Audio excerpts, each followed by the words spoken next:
Mun nimi on Karolina. Kollegion nimet ovat Evgeni ja Igor. Me kaikki synnyttiin Saranskissa, Mordoviassa.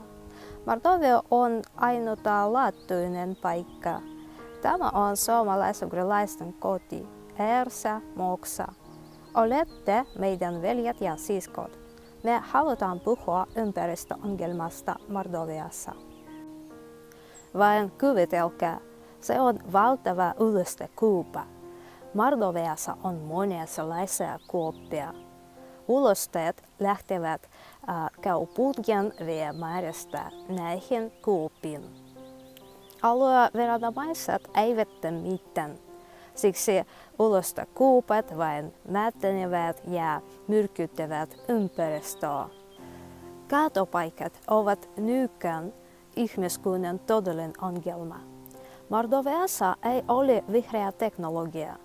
Federaation viranomaiset jopa sanoivat, että vihreä teknologia on vaarallista Venäjälle. Ehkä he pelkäävät menettää öljytuloja.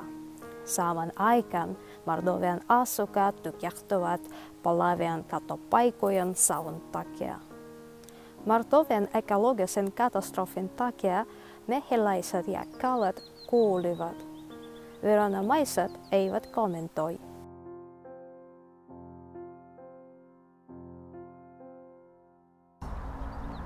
Это площадки для сушки отходов очистных сооружений. Всего в 200 метрах расположена река Инцар, крупнейшая река Саранска. Чтобы отходы не отравляли воду, площадки должны быть укреплены асфальтобетоном. Но эти отходы хранятся прямо на грунте, потому что властям Мордовии плевать на окружающую среду. После высыхания осадка его должны вывести, но фактически заполненные площадки просто забрасывают, и осадки продолжают гнить и отравлять почву.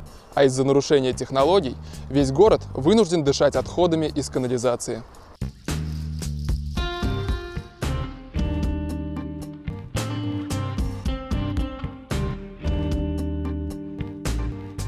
Это мусорная свалка, которая горит еще с весны. И такое происходит каждый год. Весь мусор сваливают в одну кучу. Стеклянная бутылка, как линза, собирает солнечные лучи и поджигает бумагу. За 8 лет власти поставили в городе только контейнеры для пластика. Но даже они находятся не у каждого дома. Весь этот дым ветер приносит в город, где и так уже пахнет канализацией. Это центральный городской пруд Саранска. 3 недели назад в нем погибли все рыбы, а раки выползли на берег. За 3 недели власти так и не сообщили о результатах анализа воды, и мы до сих пор не знаем, что стало причиной экологической катастрофы. В Мордовии погибают не только рыбы. Такая же участь постигла и пчел. Эти полезные насекомые умирают из-за неправильного использования пестицидов и инсектицидов. В России для борьбы с вредителями до сих пор применяют вещества, которые запрещены в цивилизованном мире. Хлорофос, фентион, карбофос, диазинон, фенитратион и другие опасные яды. Autelkaa meitä julkistamaan ongelma, koska Venäjän viranomaiset yrittävät vaientaa ongelman. Ehkä Venäjän viranomaiset alkavat hoitaa tehtäviään, kun julistatte julkisesti, että Mordovian tapahtumat ovat kauheita. Mordovia on suomalaisugrilaisten koti. Me tarvitaan teidän apua.